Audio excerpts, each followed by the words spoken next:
Hey guys, welcome back to the AJ Snot channel, and we're still reading The Curse of Yig by HP Lovecraft, featuring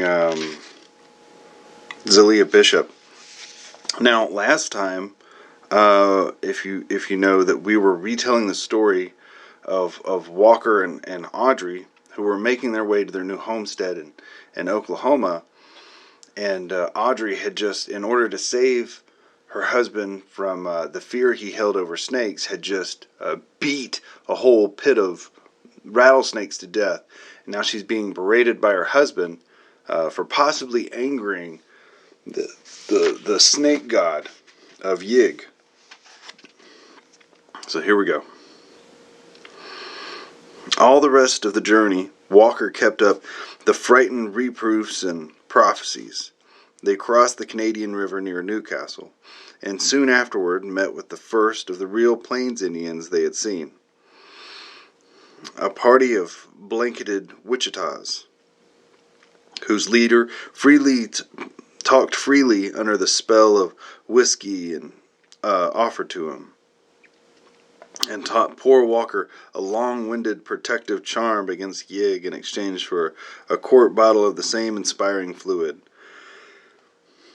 By the end of the week, the chosen site of the Wichita country was reached, and the Davises made haste to trace their boundaries and perform the spring plowing before even beginning the construction of a cabin.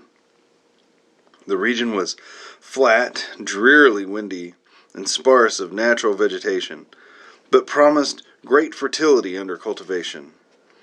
Occasional outcroppings of granite diversified a soil of decomposed red sandstone, and here and there a great flat rock which would stretch along the surface of the ground like a man-made floor. There seemed to be very few snakes, or possible dens for them, and Audrey at last persuaded Walker to build a one-room cabin over a vast, smooth slab of exposed stone. With such a flooring and good-sized fireplace, the wet-set weather might be defied. Though it soon became evident that the dampness was no salient quality of the district. Logs were hauled in the wagon from the nearest belt of woods many miles towards the Wichita Mountains. Walker built his wide-chimneyed cabin and crude barn with the aid of some of the other settlers, though the nearest one was over a mile away. In turn, he helped his helpers at a similar house raising, so that many ties of friendship sprang up between the new neighbors. There is no town worthy of the name nearer than El Reno, on the railway 30 miles or more northwest. And before many weeks had passed, the people of the section had become very cohesive despite the wideness of their scattering. The Indians, a few of whom had begun to settle down on ranches, were for the most part harmless, though somewhat quarrelsome when fired by the liquid stimulation which found its way to them despite government bans. Of all the neighbors, the Davises found Joe and Sally Compton, who likewise hailed from Arkansas, the most helpful and congenial. Sally is still alive, known as a Grandma Compton, and her son Clyde, then an infant in the arms, had become one of the leading men of the state. Sally and Audrey used to visit each other often, for their cabins were only 2 miles apart, and the long spring and summer afternoons they exchanged many tale of old Arkansas and many rumor about the new country. Sally was very sympathetic about Walker's weakness regarding snakes, but perhaps did more to aggravate than cure the parallel nervousness which Audrey was acquiring through his insistent praying and prophesying about the Curse of Yig. She was uncommonly full of gruesome snake stories and produced a direfully strong impression with her acknowledged masterpiece. The tale of a man in Scott country who had been bitten by a whole horde of rattlesnakes at once had swelled monstrously from poison that his body had finally burst with a pop. Needless to say, Audrey did not repeat this anecdote to her husband, and she implored the Comptons to beware of starting it on the rounds of the countryside. It is to Joe and Sally's credit that they heeded this plea with the utmost fidelity. Walker did his corn planting early, and in the midsummer improved his time by harvesting a fair crop of the native grass of the region.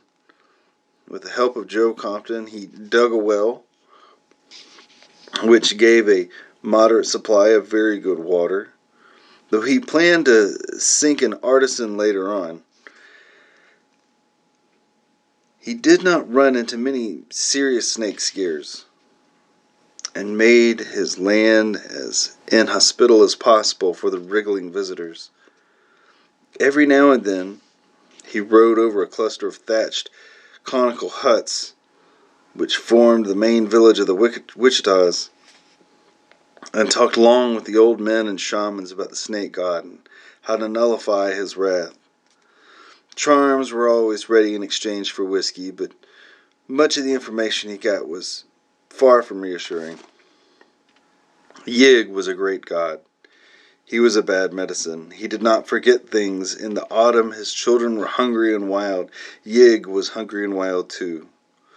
All the tribes made medicine against Yig. When the corn harvest came, they gave him some corn. They danced in proper regalia to the sound of whistle and rattle and drum. They kept the drums pounding to drive Yig away, and called down the aid of Tirawa, whose children men are even as snakes are Yig's children. It was bad that the squaw of the Davises, It was bad that the squaw of Davises killed the children of Yig. Let Davises say the charms many times when the corn harvest comes. Yig is Yig. Yig is a great god. By the time the corn harvest did come, Walker had succeeded in getting his wife deplorably in a jumpy state. His prayers and borrowed incantations came to a nuisance. And when autumn rites of the Indians began, there was always distant wind-borne pounding of tom-toms to lend to the added background of the sinister. It was a maddening to have the muffled clatters away stealing over the wild red plains. Why would it never stop? Day and night, week on week. It was going on in exhaustless relays, as persistently as red dusty winds that carried it. Audrey loathed it more and more, and her husband did also, for he saw in it a compensating element of protection. It was with this sense of a mighty, intangible bulwark against evil that he got his corn crop and prepared a cabin for a stable winter coming. The autumn was abnormally warm, and except for their primitive cookery, the Davises found scant use for a stone fireplace. Walker had built with such care. Something in the unnaturalness of the hot dust clouds preyed on the nerves of the settlers, but most of all, Audrey's and Walker's, the notion of hovering snake curses and the weird, endless rhythm of the distant Indian drums formed a bad combination, with which they added the element of the bizarre, went far to render utterly unendurable.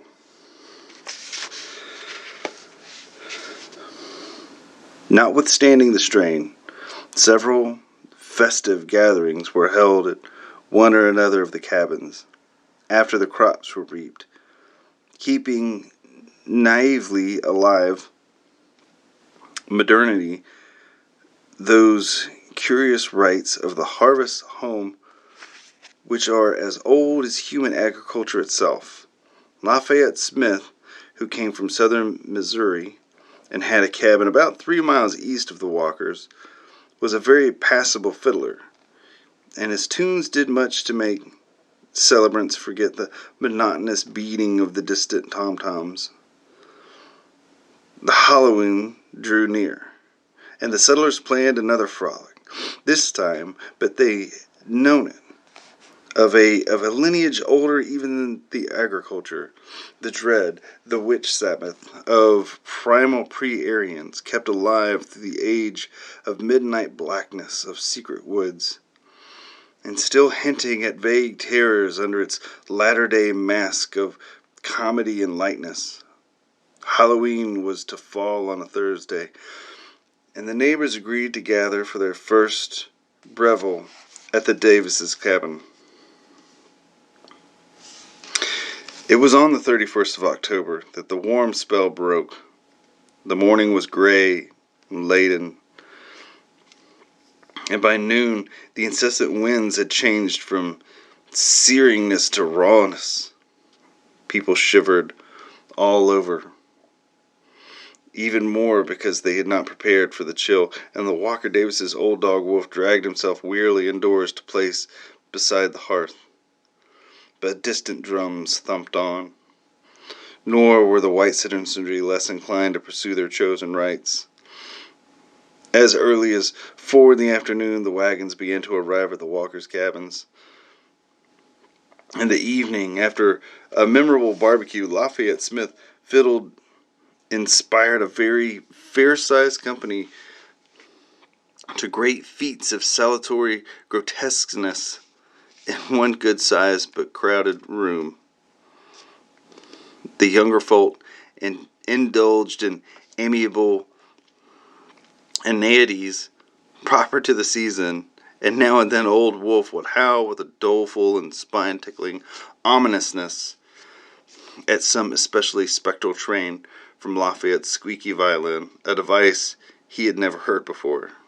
Mostly through this battered veteran slept through the merriment,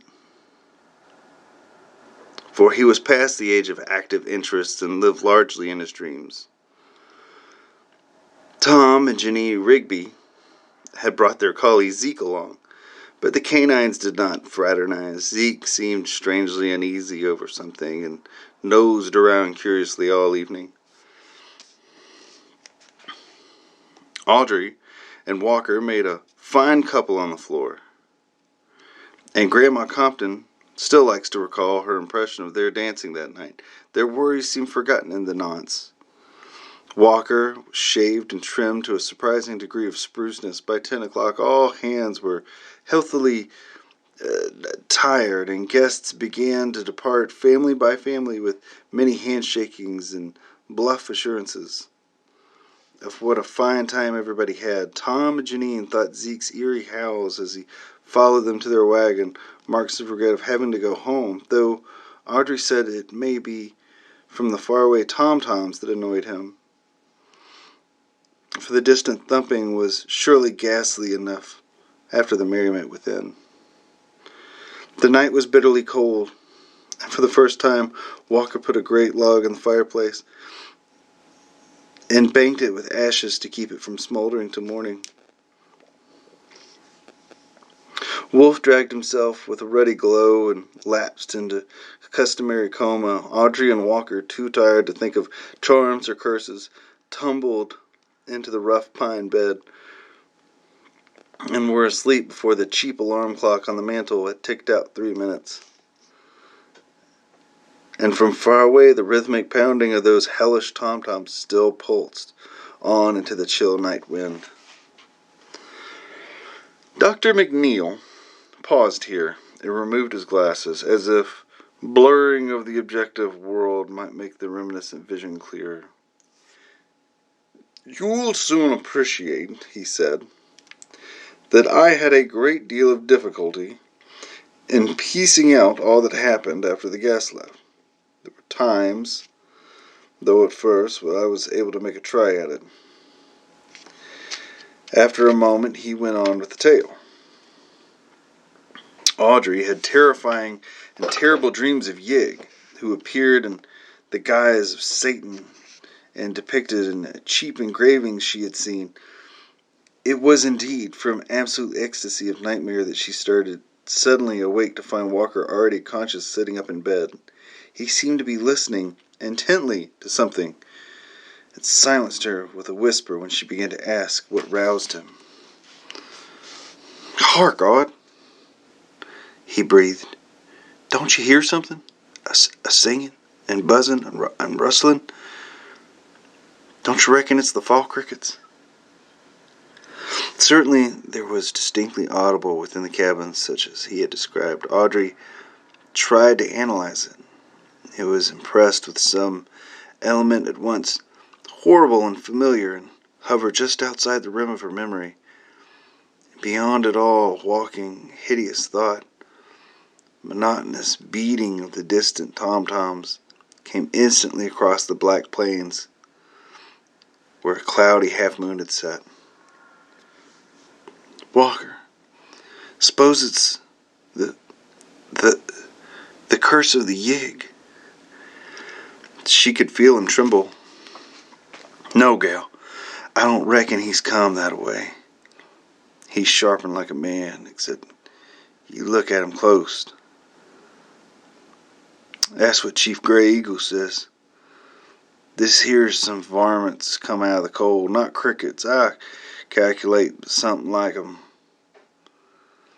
I'd ought to get up and stop 'em out before they make such headway or get at the cupboard."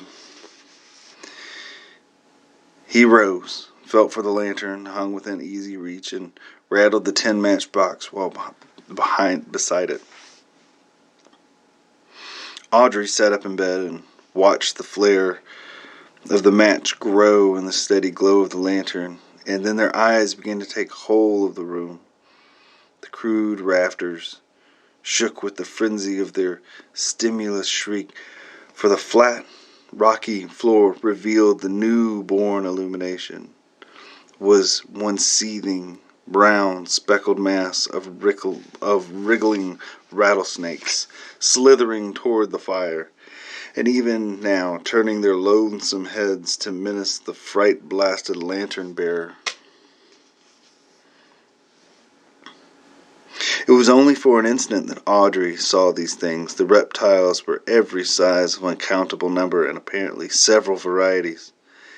Even as she looked, 2 or 3 of them reared their heads as if to strike Walker. She did not faint. It was Walker's crash to the floor that extinguished the lantern, plunged her into blackness. He had not screamed a second time. Fright had paralyzed him, and he fell as if shot by a silent arrow from no mortal bow. To Audrey, the entire world seemed to whirl about fantastically, mingling with the nightmare from which she had started. Voluntary motion of any sort was impossible, for will and sense of reality had left her. She fell back inertly on her pillow, hoping that she would wake soon. No actual sense of what was happening penetrated her mind for some time. Then, little by little, the suspicion that she was really awake began to dawn on her, and she was convulsed with the mounting blend of panic and grief which made her long shriek out despite the inhibiting spell which kept her mute. Walker was gone, and she had not been able to help him. He had died of snakes, just as the old witch woman had predicted when he was a little boy. Poor Wolf had not been able to help either. Probably he had not even awakened from a senile stupor. Now the crawling things must be coming for her, writhing closer and closer every moment in the dark, perhaps now even twining slipperily up the bed's posts and oozing up over the coarse woolen blankets, unconsciously crept under her clothes and trembling. It must be the curse of the Yig. He had set his monstrous children All Hallows Night, and they had taken Walker first. Why was that? Wasn't he innocent enough? Why not come straight for her? Hadn't she killed those little rattles alone? Then she thought of the curse's form as told by the Indians. She wouldn't be killed, just turned into a spotted snake. Ah, so she would be like those things she glimpsed on the floor, those things which Yig had sent to get her and rolled her among their number. She tried to mumble a charm that Walker had taught her, but found that she could not utter a single word. The noisy ticking of the alarm clock sounded above the maddening beat of the distant tom-toms. The snakes were taking a very long time. Did they mean to delay on purpose? To play on her nerves? Every now and then she thought she felt a steady, insidious pressure on the bedclothes, but each time it turned out to only be the automatic twitching of her overwrought nerves. The clock ticked on in the dark, and the change came slowly over her thoughts. Those snakes couldn't have taken so long. They couldn't be Yig's messengers after all, but just natural rattlers who were nested below the rock and had been drawn up by the fire. They weren't coming for her, perhaps. Perhaps they had sated themselves on poor Walker. Where were they now? Gone, coiled by the fire, still crawling over the prone corpse of their victim? The clock ticked. The distant drums throbbed on. As the thought of her husband's body lying there in the pitch blackness, a thrill of purely physical horror passed over Audrey. The story of Sally Compton about the man in Scott's country. He too had been bitten by a whole bunch of rattlesnakes, and what happened to him? The poison had rotted the flesh and swelled the whole corpse, and in the end the bloated thing had just burst horribly with detestable popping noise. Was that what was happening to Walker down there on the rock floor? Instinctively she felt she'd begun to listen for something too terrible even to name to herself. The clock ticked on, keeping a kind of mocking, sardonic time with the far-off drumming of the night wind brought. She wished it were a striking clock, so that she could know how long the Edrich vigil must last. She cursed the toughness of the fiber that kept her from fainting, and wondered what sort of relief the dawn could bring after all. Probably neighbors would pass. No doubtably somebody would call, but would they find her sane? Was she still sane now? Morbidly listening, Audrey all at once became aware of something which she had to verify with every effort of her will before she could believe it, and with which, once verified, she did not know whether to become welcome or dread. The distant beating of the Indian tom-toms had ceased. They had always maddened her, but not as Walker regarded them, as bulwark against nameless evil from the outside universe. What were some of the things she had repeated to her in her whispers after talking with Grey Eagle and Wichita medicine men? She did not relish the new and sudden silence after all. There was something sinister about it. The loud ticking seemed abnormal in its new loneliness, capable at last of conscious motion. She shook the covers from her face and looked into the darkness towards the window. It must have cleared after the moon set, for she saw a square aperture distantly against the background of the stars. Then, without warning, came a shocking, unutterable sound. And that dull, putrid pop of cleft skin and escaping poison in the dark. God, Sally's story. The obscene stench in this gnawing, clawed silence. It was too much. The bonds of muteness snapped. The black night waxed reverberant with Audrey's screams of stark, unbridled frenzy.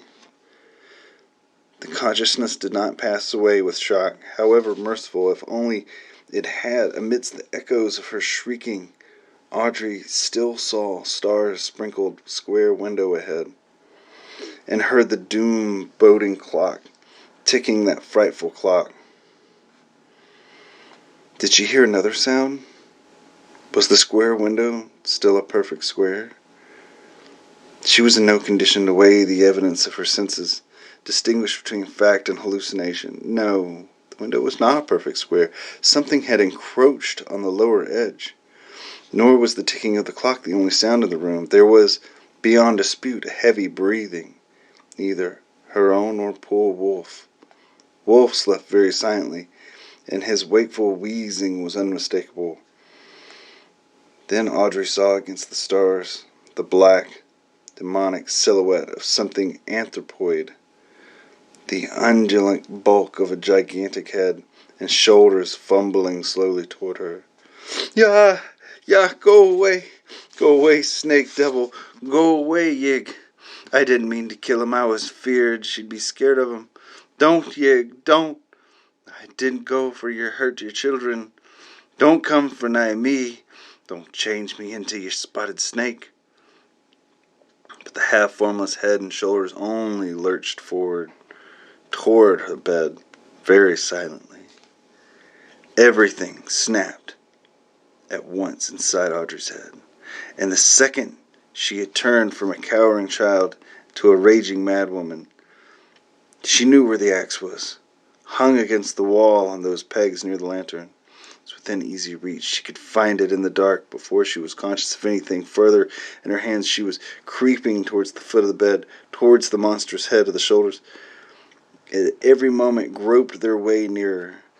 Had there been any light, the look on her face would not have been pleasant to see.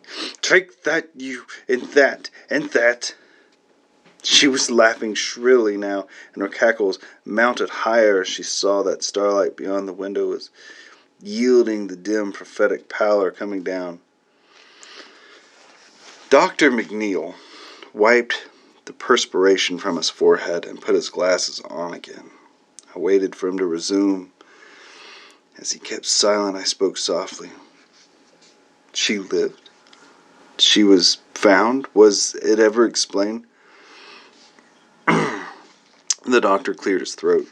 "Yes, she lived in a way, and it was explained. I told you there was no bewitchment, only cruel, pitiful, material horror."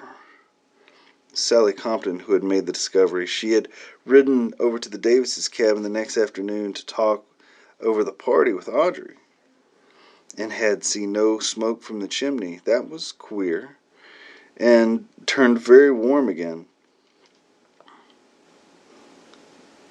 Yet Audrey was unusually cooking something at that hour. The mules were making hungry-sounding noises in the barn, and there was no sound of old Wolf sunning himself in his accustomed spot on the floor. Altogether, Sally did not like the look of the place. It was very timid and hesitant. She dismounted and knocked. She got no answer, but waited some time before trying the crude door of split logs. The lock, it appeared, was unfastened. She slowly pushed her way in, then perceived what was there. She reeled back, gasped, and clung to the jamb to preserve her balance. A terrible odor had welled out as she opened the door, but that was not what had stunned her, what she had seen. For within the shadowy cabins was the monstrous thing that happened, and three shocking objects remained on the floor to awe and baffle the beholder. Near the burned-out fireplace was the great dog, purple decay on the skin, left bare by mange and old age, and the whole carcass burst by the puffing effect of the rattlesnake poison. It must have been bitten by a veritable legion of the reptiles. To the right of the door was the axe-hacked remnant of what had been a man, clad in a nightshirt, and with the shattered bulk of a lantern clenched in one hand. He was totally free of any sign of snake bite. Near him lay the exsanguinated axe, carelessly discarded. And wriggling flat on the floor was a loathsome, vacant-eyed thing that had been a woman, but now was only a mute caricature. All that thing could do was hiss and hiss and hiss. Both the doctor and I were brushing cold drops from our forehead by this time. He poured something from a flask on his desk and took a nip, handed another glass to me, and I could only suggest, tumultuously and stupidly, "So Walker had only fainted the first time? The screams roused him and the axe did the rest?" "Yes." Dr. McNeil's voice was slow. "But he met his death from snakes just the same. It was a fear working in two ways. It made him faint. It made him fill his wife with wild stories that caused her to strike when she thought she saw the snake devil." I thought for a moment, and Audrey, wasn't it queer how the Curse of Yig seemed to work itself out on her? I suppose the impression of hissing snakes had been fairly ground into her. Yes, there were lucid spells at first, but they got to be fewer and fewer. Her hair came white as the roots grew, later began to fall out. The skin grew blotchy, and when she died... I interrupted with a start. "Died? And what was that thing downstairs?" McNeil spoke gravely. "That is what was born to her 3/4 of a year afterward.